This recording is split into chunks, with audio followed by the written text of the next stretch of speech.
Alright, time to start chapter 9. So, we dealt with werewolves first and vampires second. So, let's go to now the we're gonna bones deal first. with the more traditional undeads, but first, like another set of filler-in level. Hero. Gabriel is angry now. Carmilla's betrayal has made him question his own faith.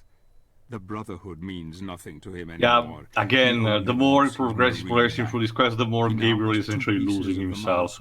And only one more to find to make it complete. He must travel now to the land of the dead, and he must face the final lord, Death himself. There are still many leagues to travel, again, and I cannot risk like with being Carmilla, seen, who for I was doubt normally even a one of servant of his Dracula, brotherhood could Death help is him normally Dracula's He number must 2 go where guy, none ever may since follow. Lament of Innocence. Into But now Death is apparently his own boss. I'm sure he'll be a welcoming guy in this ever so welcoming terrain. And in his ever-changing appearance, because seriously, Death changes appearance with each game, and I don't understand why. Have you got a ticket just in case? He changes appearances as much as Carmilla, Dracula, and the goddamn castle do. Okay, ever since Symphony of the Down, Dracula usually stays the same, because the artwork from the artist Kojima usually manages to depict me. Anyway, Carmilla, being one of the founders of Brotherhood, received these magical shoulders as a gift from the Order from devotion and purity of spirit. Captured with the feathers of an archangel, originally the seraph shoulders allowed their wearer to fly short distances, but now, after centuries of misuse by the corrupted vampire Dark Lord, only a fraction of their true power remain. Essentially, this justifies your double jump, which is pretty neat, I argue. It's not something that I will lose my mind onto it, but I actually appreciate when a game actually does try to provide a justification for double jump instead of, oh, your character can just break the laws of physics because, it helps things out. But again, I actually don't mind. It also explains why, the wings just can't blatantly fly, because corruption has reduced their power and all that jazz. Again, it's pretty neat in how we handle things, even for the special objects. Yeah, Anyway, this is clearly like a dried-up lake. Again, since we're entering the land of the dead, nature is giving away to sterility of any kind. Yes, Joa? It really does show that a lot of work and effort was put into what was essentially going to be a reboot for the franchise. Tio, I wonder, if Mercury Steam had just been allowed to, do the game proper, the games proper without, the executive manhandling that would lead to some of the more questionable bits of Lords of Shadow 2, do you think we could have maybe seen this become its own recurring franchise alongside the main I could have seen this timeline? I could have seen this having a numerical trilogy rather than just... Remember, Mirror of Fate does still count, but it's still relatively a spin-off more than anything. Would you have said this would be more... Joe, would you say this would be more the Mega Man X, the classic Mega Man, or... Well, okay. The difference is that Mega Man X actually is technically still in the same timeline. This is still its classic. own timeline, yeah. So I guess... It could have been. That said, though... Hold on, Jova. While you're at it, this next scroll is yours. It is said that a witch haunts these parts, so I must be on my guard. I have come across terrible creatures and faced incalculable challenges along the way, but I have found strength in God for this adversary. I have developed considerable skills with weaponry, and a command over light and shadow magic has proven useful. I feel I'm strong enough to challenge anything now, and few creatures could take me on one-on-one combat, lest the Lord of Death himself face me. Yeah, and the rest of the notes are just interrupted. Whoops. Wow, he literally got interrupted mid-writing. That's, But there's the thing, Dej. This on to happen. Also, to answer your question, Java... Oh, hold on, new enemy type. Actually, one of the more interesting ones.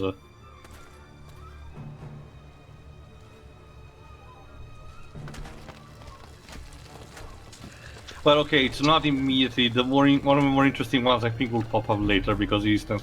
Of course, zombies. I mean, can't have a game without those. Also, can you stop munching the camera, please? Thank you. Ah! Ew. Yeet! Yeah, so That's a lot off my back. these zombies love to throw their heads upon you. That's because you're supposed to defeat the original bodies in order to defeat also the heads. These particular enemies work like this. They bury themselves in the ground, so you need to have to sniff them out, like so, and destroy them. Destroy them correctly and you will destroy the head as well.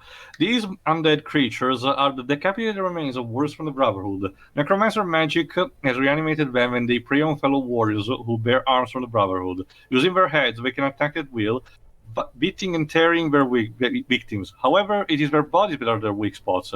Anyone caught in a battle with zombie heads will do well to remember that. It's kind of a twist on the typical zombie war. Normally you aim for the head, but no, in this case, aim for anything but the not head. just that, these zombies are very fast while they're burying on the ground. You know, again, contrast to classic Romero-style zombies, which are slow in decaying. Zombies are surprisingly some of the less common creatures you see in Castlevania games.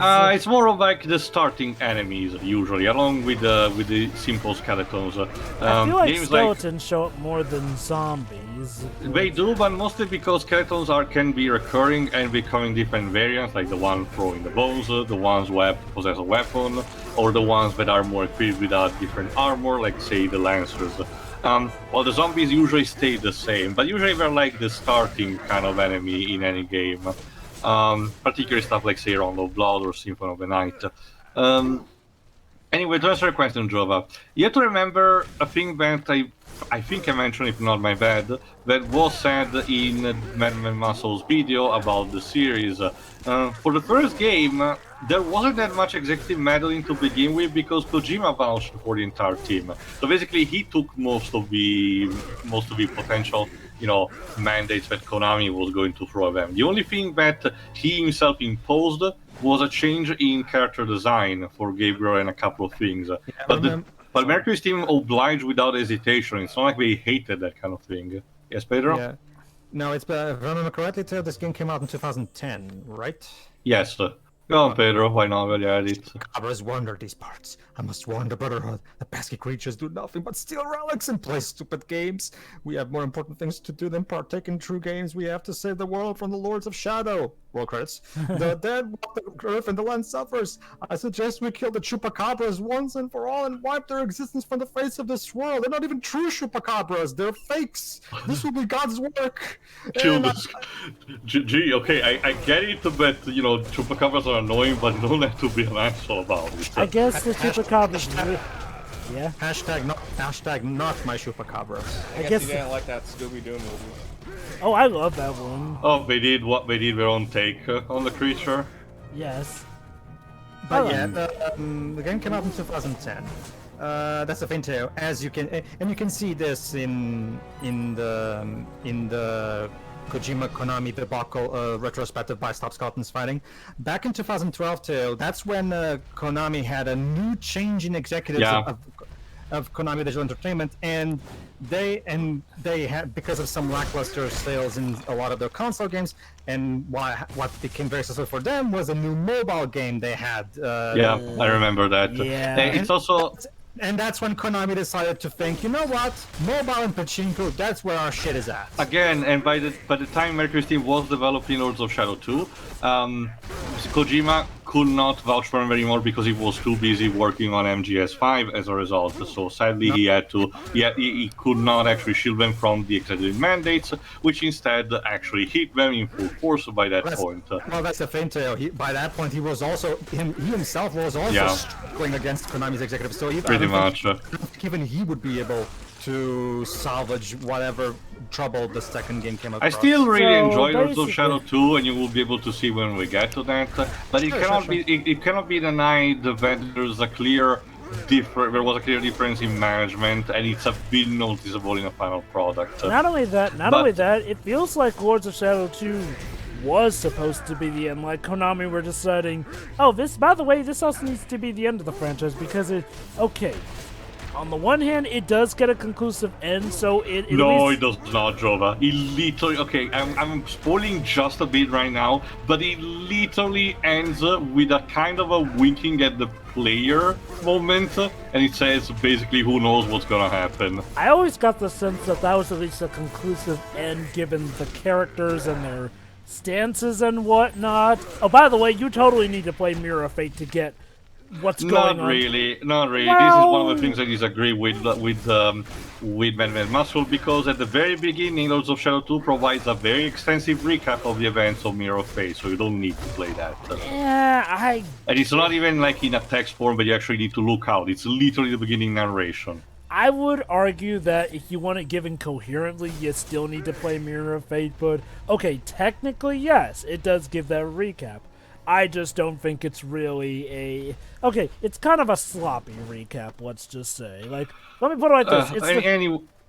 But, okay. Regardless, though, my point is like, well, okay, yeah, you could argue that they definitely left the door open for it, but with how things are otherwise solved given the character arcs, it feels like Lords of Shadow 2 was meant as an end to the series. Well, I can imagine some things were forcefully, like it's called cutting the branches. They tried to do that, but originally they wanted to have a bit more openness to it. But oh, it's you again, you piece of shit! Dang it, Kojima! Like he said, like the scroll said, I do not have time for this. I don't want to exterminate your species, but I do not have time for this. The chupacabra is storing your relics and powers. I do wonder. But here's also the thing: Lords of Shadow 2 was released in 2014, mind you, like 1 year after the launch of the PS4 and the Xbox One, meaning that it was much like. As life is in time, this was an occasion where a lot of the fan base had already moved on to a different console, and Konami still to this day has not made remasters of these for console. Where the PC version are perfectly serviceable and run smoothly. Like I said, they are the definitive version of playing this game, and I strongly encourage you to get those. But there are no... at least plans. It seems that Konami is moving a bit with their collection project, because there are rumors of a collection of the Game Boy Advance Castlevania games. Yes. It has been rated in a couple of places. We don't know if it's actually happening nor when, in case, but we'll see. It's happening. But if I were a betting man, when was the first Castlevania collection? A couple of years ago, like one year or 2 years ago. Basically, they did release kind of simultaneously the Contra, Castlevania, and Arcade, like Radius collections, kind of around the same time. So I wonder.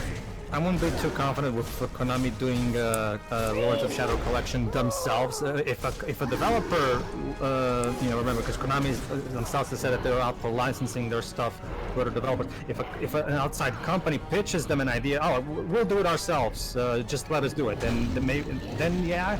But made by Konami themselves, I wouldn't have much of it, because unlike the Game Boy Advance collection in the previous one, remastering these games would take a lot more money than just emulating the old games. So basically, though, to make a long story short, the death of Lords of Shadow can be blamed on what's often the death of most Konami franchises, Konami themselves.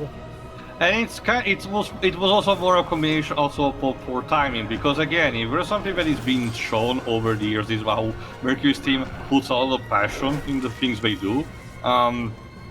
So I can definitely believe that if something went wrong, it was mostly them being screwed by something, outside of their competence. Yes, I mean, at least Mercury's team are still doing stuff. Like you said, so. It's a story that actually has a happy ending, because I was so fearful. Mercury's team, anyway.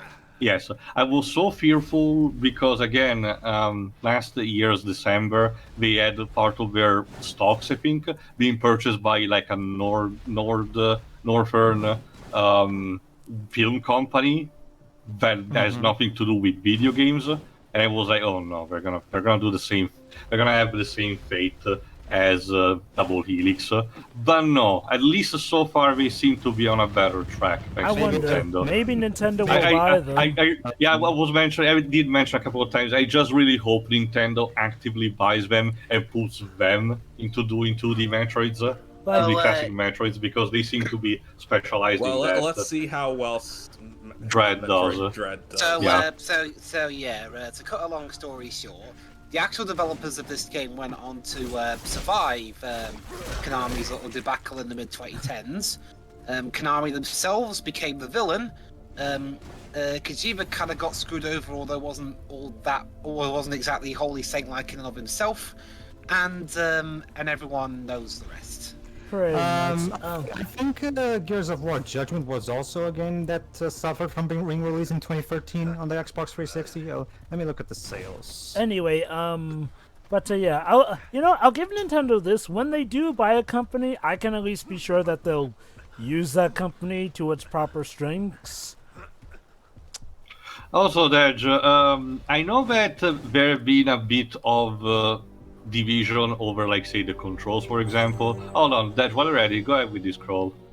I have seen him. Gandalf lives. He hides in the forest in the guest of an old beggar. I'm sure it is... I'm sorry, here's the warrior we have been hoping for. He will take down the Lords of Shadow with his legendary weapon and save us all. I knew he would return. Story is never This guy is a bit delusional, but that's the end of the chapter, because next one we're meeting a special character. Yes, Vibs? So basically, the moral of that last bit was never meet your heroes. Anyway, I will mention Not more. Not quite, Dibs. It's a bit different from that. I will mention more what I need to do later, because now we're gonna get a particular A witch holds power here, but I sense Gabriel is more than a match for her. The bones of his fellow warriors litter the place, but he seems oblivious to them. Stoic and determined to move forward, he doggedly fights on. He has not slept for days. Jesus. He rests only briefly. Actually, you have to wonder, has he just been running this entire time? Oh no, Gabriel is going delusional. Hey, can I ask you a dumb question? He weeps in relation to Patrick Stewart. Or perhaps it is Have any of you guys ever watched Star Trek? Yeah. Bits and pieces of it. Because I know nothing about it that much. I'm just like... Well, here's what you do. Like, obviously, before you commit to watching one of the TV series, because they're long. Except for the original series, like, that's the thing. Ironically, the original TV series is kind of short. Don't watch the cartoon. It's, I mean, the old one. Like, I don't know how. Like Rick and Morty. I don't know how Lower Decks actually is, but hold on, Star anyway. Trek, the animated series from the 70s. The Hanna-Barbera one. Geo, that's a very peculiar looking house. Yeah, I did mention it in the segue in the previous part. It's the house that Jack built. Hello. You wish. This is Baba Yaga, voiced by Eve Karp. Master Toad. Oh, I know that. I know her. She's been voicing Professor McGonagall in the Harry Potter video games. She was also in the CBBC game show Trapped. Huh.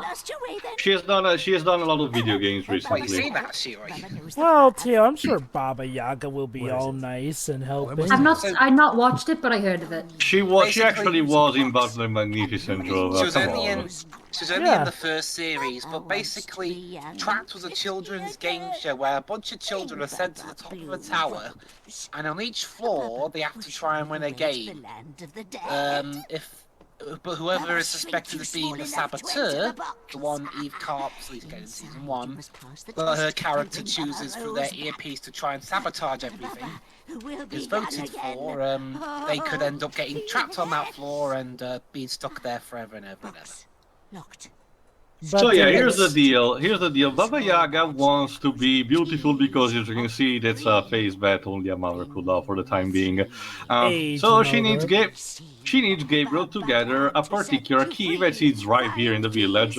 Unfortunately, some enemies have stolen them. Once he gets the key, she will actually shrink him into just enough so he can actually enter that music box that is back there. He can get a particular object, a blue rose that grows there, which is a key towards her potion of immortal youth, and she will actually, teleport as a result Gabriel towards his destination. Also, yeah, Dwibs, it does look like Jack Skellington's house a bit. It's an interesting. To that nursery rhyme a little bit. It's an interesting. Hold on, I'll mention this later. This old hag is the subject of many a myth in popular folklore, mostly appearing as an evil witch who eats children and lives in a cabin that stands on a pair of chicken legs. While parts of these legends are true, her house does not stand on chicken legs. But as for the rest, who knows? Baba Yaga likes to brew a special tea made from extremely rare blue rose petals, which temporarily transforms this hideous old hag into a beautiful young woman. Take note, Shira, please. Although she will sometimes help people, it's usually very dangerous to ask her for a favor, unless you're very polite and can offer her something in return. How nice. I'm not quite sure how to respond. More like in a sense, if you want to live forever, that's your cue. Like, get some blue rose and start making tea. It'll apparently help. It'll apparently help you achieve your best form and look young and beautiful forever. But to answer your question, Dej, I know that it has been a bit divisive in terms of some elements of the gameplay, but I know that Samuel's Returns was overall well received, and it did sold, so I am optimistic towards Red. Okay, anyway, next one? Yeah, go ahead, Libs. The witch said that the scarecrows bonded to these posts for alive, and at first I didn't believe her. But now, after days of watching over one of them, I'm not sure what to believe. Yesterday, a couple of birds landed on the scarecrow's head, and I could swear I saw that thing moving to catch them. Immediately, I grabbed my sword and attacked the monster, but it remained inert without responding to my blows, because I couldn't make any blows because I'm dead. Yeah, he died afterwards. It's a bit of an idiot like that, sir. So, this is a particular puzzle where you need to shake violently the scarecrow, thankfully without using the 6 axes, in order to move the crow. It was on the 360 as well, so. In order to move the crows from one spot to the others until they actually reach the scarecrow, which will actually trigger its appearance, its actual spawning. Yes, the Mandragoras from the Garden of the Vampire shows here again. Also, but this is the last time we see them. Also, Pedro, just because there were different platforms, that didn't occasionally stop games from having to use the 6 axis when on the PS3. Go ahead, Jova, while you're at it. This land was once teeming with life and beauty. Now look at it. The stench of death is everywhere. The scarecrows see everything, and I have heard that the crows of Malthus watch over this place and report back to their mistress. An old legend is written that a witch killed the lover of Malthus and that she swore revenge on her. I wonder if the old crow still lives, or if it's just another children's story. I wonder. In the meantime, too, I looked it up. Yes, in 2013, when Gears of War Judgment came out, lifetime sales are only 1 million. So yeah, that's another game that suffered in the 2013 year release. Go ahead with the scroll while you're at it. The 2013 year releases. Pedro? Oh, sorry, I thought you meant, okay. I have seen my death, and this is horrible indeed, but I am confined to my dreams that tell me when further to defeat the Lords of Shadow. I wonder if he'll be already searching the land and laying waste to those who will destroy everything we love. If he is, then Godspeed, my friend. Kill and keep killing in the name of the Father, the Son, and the Holy Spirit. Let all who stand in God's way feel his wrath! Yeah, amen, or some shit like that. Anyway, you were saying, Pedro? How many more times am I gonna die before, and come back mysteriously to write these scrolls? But anyway. As much time as the game needs you to, my friend. So let's go back to something that you were saying. Here's one of the new enemy types, which is actually one of the more metal ones in terms of appearance. I genuinely love this particular monster design. The Flaming Scarecrow. Yeah. Basically, what if Jack Skellington at the beginning of Nightmare Before Christmas was actually terrifying? Whoa, Tim Burton made a movie that was Oh my god, guys, what if Tim Burton made a Castlevania movie? He has that. It's called Ed Wood. What? That was asked a different question. I was answering that question. Okay. But yeah, seriously though, I think Tim Burton could actually make a good Castlevania movie. I think he should try instead a medieval movie, because that one is more suited for his style. Yeah, it was literally done to homage his kind of gothic comedy horror movies. With a pinch of Sam Raimi too. Oh my god, Tim Burton and Sam Raimi collaborating on a film. Yeah, that could be fun. To answer, wait, before you go, I just wanted to answer to his question of the Castlevania anniversary collection in advance. It was first rated in March of 2019, and then got revealed later that month, and was released in May. Okay. The Scarecrow is a magical construct of with the Crow Witch Malphas is will attack and kill anything with moves. Malphas created the Scarecrow to keep Baba at bay, under watchful eyes where possible, to nullify her power by restricting her movements. The Scarecrow are roused by the birds which follow the evil Crow Witch bidding. The Scarecrows are extremely fast and attack with razor-sharp knives. So yeah, we're getting a bit of lore with the fact that Malphas, the witch will be eliminated in between the Land of Lycan and the one of the vampires, actually had a sort of a rivalry with Baba Yaga. But again, let me explain this. Like I said, you have to shake violently the spot to move the birds, the crows, somewhere else. After you defeat the first Scarecrow, another flock will appear, and you have to move the flocks in order to position themselves correctly so that one is forced to reach the next Scarecrow. It's a more particular different kind of way to tell a simple puzzle of deploy a unit in anywhere to do it in a specific path. I've seen this kind of puzzle in a couple of Layton games as well, just done in a different way. Again, it's pretty interesting how we incorporate like Silent Hill-like puzzles into Castlevania, which admittedly never particularly was famous for this kind of thing. It was more, even in the 3D games, it was mostly still just about exploration and action. The puzzle elements were almost completely absent. I do find it a bit weird that Malphas's magic is still working even though she's dead.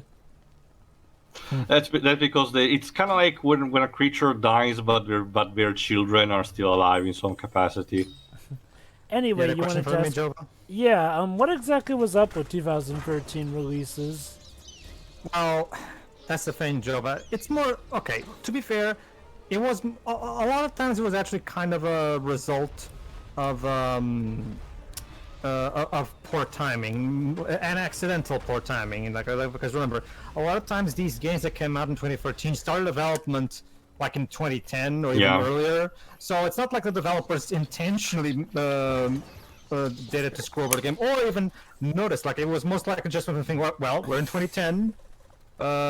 There's still 3 years before the next gen, so might as well make a final game for this one. It's kind of the same thing that happened in the passage. Okay, but instead in a more positive way because of how the launch was a bit more disastrous. It's the same thing that happened between the end of a PS2 and the launch of a PS3, where a couple of games like Final Fantasy XII and Rogue Galaxy were still being developed for the PS2, despite the new console being released. But thankfully, since the PS3 had a very terrible launch, those games managed to still, thrive thanks to that. That's a thing. I'd argue even in the transition to stuff from like the PlayStation 1 to the PlayStation 2, the games of that generation didn't suffer nearly as much as the game's transitioning from 7th gen to 8th gen. There's a good reason for that, Joe. People who bought PS2s could still play PS1 games on them, not so much of the PS3. Well, could, but nobody was buying a PS3 at the time, actually. Never mind, I forgot about again, the $599 US, folks. Yeah, okay. I'll just say this. A lot of people who bought PS2s didn't bother getting PS3s for good reason. I mean, and I kid you not, like, throughout the entirety of the PS3 region, we were constantly getting, like, PS2 versions of PS3 games and whatnot. I only got mine in 2008 for MGS4. Thing went from there. I got mine, I think, in 2010, but I still, to this day, have not gotten one. Let me just, actually check, because that's the thing too. The sad part too is that compared to the Dark Cloud games, Rogue Galaxy was kind of a sort of disappointment by the standards of the games that they were making at the time. Let me just double check those. I can see that because it's pretty much clear in a couple of parts it's unfinished or was supposed to be something else, but they could not implement it. So Rogue Galaxy is one of those games that it's a great game, but it blatantly feels unfinished. Not just that, not necessarily that. It's more so the fact that you can tell when the story, you can tell there's like a middle section of the story that seems to be missing. I also argue partially at the end, but let me rephrase what you said, Jova. It's a great game, and simply put, just could have been better. But that's pretty much it. Exactly. Yeah, I'm seeing right now. Go ahead, Theo. Finish your point. No. But that was pretty much it. But Final Fantasy XII was kind of like the same thing. Jova Square was, or it had already a trouble development cycle, and Square could not afford to delay it even more, especially with Matsuno becoming ill and essentially having to leave the project. So they actually had to release it despite still being on the PS2. But it did manage to garner its cult following, which eventually led to the Zodiac Age. So there is that. Oh yeah, Zodiac Age. That's like that's like the definitive edition to play it. Yes, I recommend.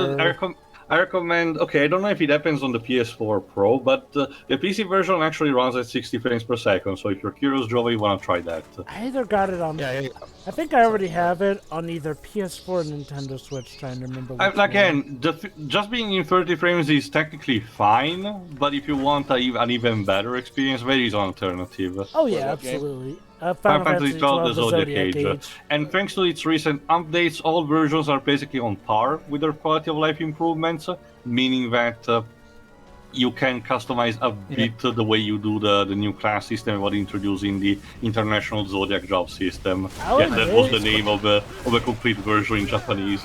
I'll admit, I'm kind of surprised we never got a re-release of Revenant Wings.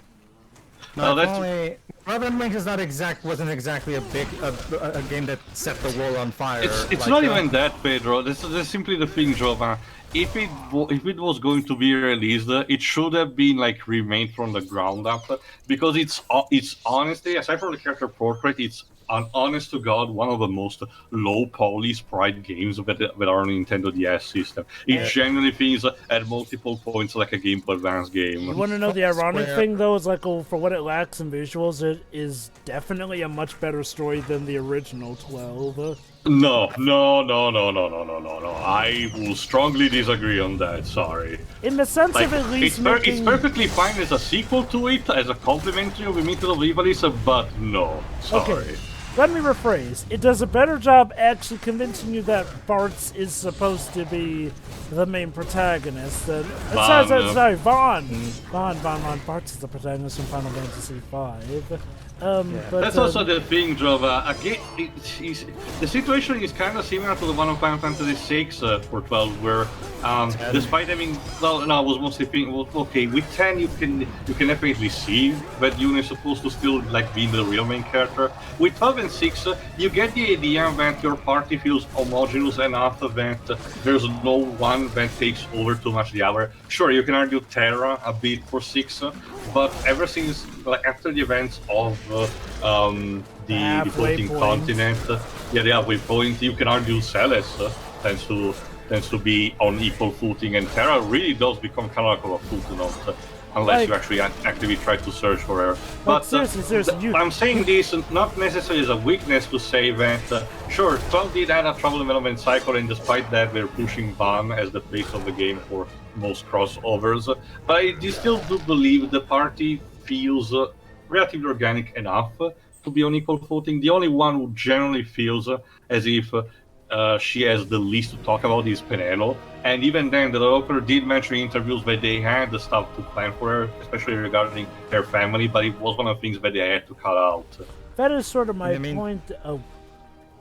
You wanted to say something? If only Square would get around to patching the boosters from into the 10 collection, because the PC version is the only one that has boosters for some reason. But yeah, I mean, but seriously though, like, I feel like Revenant Wings, and ironically enough, that's written by Motomo Toriyama. Revenant Wings arguably has a story better fleshing out Vaughn as a protagonist. I won't say that it's completely better than the original 12s, but I do feel that it does iron out problems that it removes most of the political undertones for the sake of a more traditional journey to defeat God kind of thing, but alone. Good. Now, Baba, put you inside the box. What? Robert Carlyle's reaction. Honestly, for someone who's for as old as she is, her hair is still jet black, surprisingly. Oh, man. Anyway, yes, now we're actually having to deal with the puzzle inside the music box. Joy upon joys.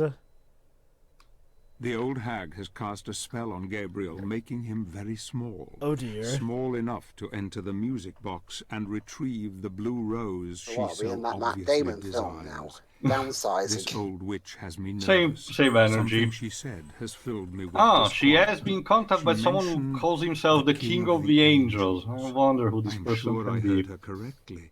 What does this mean? Why do I have this feeling of dread? I'm I sure hope you can Gabriel trust someone will who calls succeed, himself and the King quickly, of so that we may Angels. be on our way. When he has gone, I will kill this evil crow, so that she may not be a danger to anyone else. We kind of already did. No, well, whatever. I'll mention later. Now it's time for a bit of an anomaly. This entire level does not have encounters. You don't know. It's entirely puzzle based, and not combat focused. And you have to actually put together the song that the music box has to play in order to reach the blue rose. This is a blue rose. What's the kicker? The entire music that you're constructing is a music box remix for the iconic theme Vampire Killer from the actual main series. Yes. And each color represents a different type of path that you need to take with a corresponding trap. So you only start with the green cylinder, so you need to follow the green path there. How funny would... Oh, go on. Yes, go on. How funny would it have been if this also played renditions of other classic Castlevania tunes? There is a music box version of Bloody Tears, but I forgot if it's using the credits or not. There we go. Ah. Sorry. I was just checking a bit something.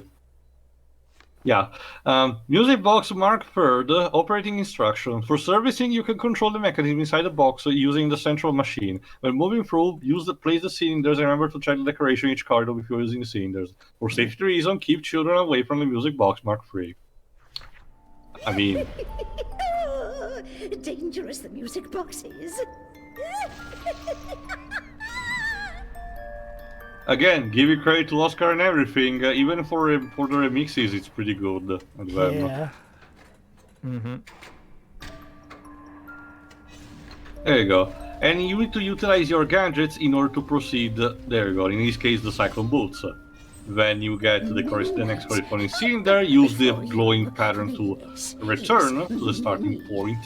So you can actually place them in a particular order, so you can progress through different paths. Also, Of course, there are a couple of collectibles. Yes, Jova? According to Baba Yaga, other knights have come to help her. And sometimes she ate them, yes. I mean, so she has to sustain with something, I guess. Weird, I thought she preferred children. I guess there are scars around these parts. Or maybe that's just the legend manufacturing for scaring them. Who knows?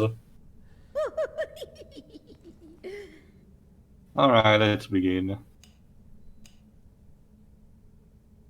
Any time? Yeah, I forgot. Sorry. Okay, sorry, I probably should have added this out.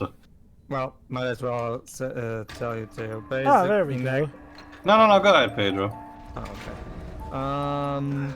Basically, by the end of it, at the end of the day, Rogue Galaxy didn't even reach 500,000 units. Basically. So I actually did bought it full price when it came out, like day one. Same. But which was Dark Cloud 1 was the highest selling of the PS2 ones, where it sold ultimately 800,000 units, whereas Dark Chronicle had a stronger debut than Dark Cloud 1, but it didn't have as many legs as Dark Cloud 1. Even it was, which is confounding considering it's a much better game. But whatever. Maybe people just lost interest. I guess. So the moral of the story apparently is if your first game isn't 100% perfect to some people, no one's going to pay attention. Well, that's the thing. That's the first game. The first game was critically acclaimed and is still very beloved by fans. So it's not like people don't like Dark Cloud 1; they love it. The fans of Dark Cloud in particular, obviously. I personally think Dark Cloud 1 hasn't really aged all that gracefully. But a lot of people still swear by that game. But I think that's some that actually prefer the first game, which is confusing to me, but whatever.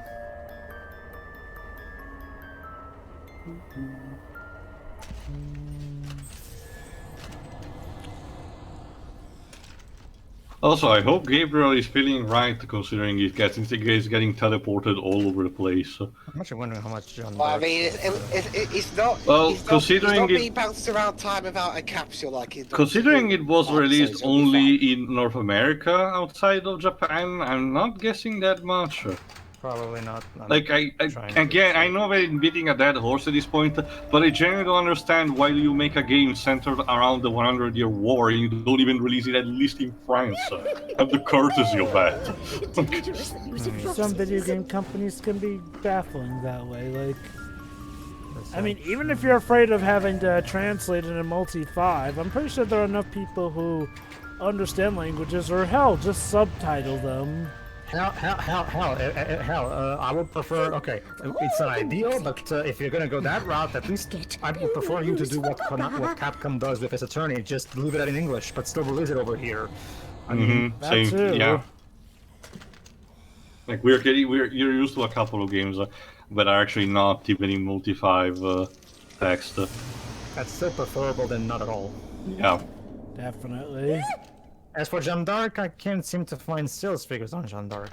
It's also weird because Sony has actually ported a couple. Oh, yes, sir? Never mind, I found it.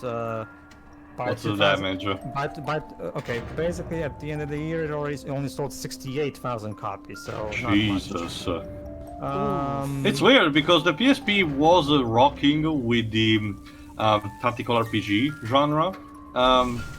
Like we did with the Disgaea ports or tactics games tied to Square Enix. So ideally it should have worked, but that's just the thing too. And I've even talked to other fans of these games before about this. Like, for as much as people like Super Derek RPG would like to believe otherwise, these games never really sold all that well. No, Castlevania was not. The Lords of Shadow. that was not what Peter was talking about. We're talking about something else. Sorry. It's like, I mean, and don't get me wrong. I love, in case somebody out there is hearing me say this, don't get me wrong, guys. I love those games too. I'm not there with you, but we have to face reality. These games were never the big blockbusters there we go. all wish they could be. Yes, my good knight. There's the rose. Rose is the Who the heck? It's not even a glass container. Who the heck hides a blue rose in the music box anyway? It's not very high. It just manages to grow only there. In the music box. Yeah. Here. Careful. He's being as careful as he can be, Jesus. Pretty. No, keep your promise. Please, say please, Gabriel. Of course. Baba, good woman. Baba, not lie. What was the promise again? Prank him, I guess. Boom. And he died. Okay, here's the sad part about this, because the narration at the beginning of the next chapter will tell us we're never gonna see Baba Yaga, and as Zobek hinted in his narration, since he's actually trying to follow Gabriel in his footsteps, he's gonna kill her off screen. Yeah, that's one of the first signs of one of the first cracks that start seeping into the plot. Yeah, I'm not particularly fond of that. And it's so Like, weird if because you, otherwise the game has been doing stuff on the level. But, if you want to just leave the character alone, like for future uses, like or even just leave it there, they say that we'll never meet each other again, fine, I don't mind. But the game very specifically mentioned that Zobek wants to kill her off screen. Oh. Okay. That's very rude. Now, to be fair, on the one hand, this is Castlevania, so if they wanted to bring her back, it would be incredibly easy. Easy to do, yes. Spoiler, she does not. But anyway, tune instead for the next part, where we properly enter the land of the dead, and we have to pay prices as a result of that. See ya. See ya. See ya.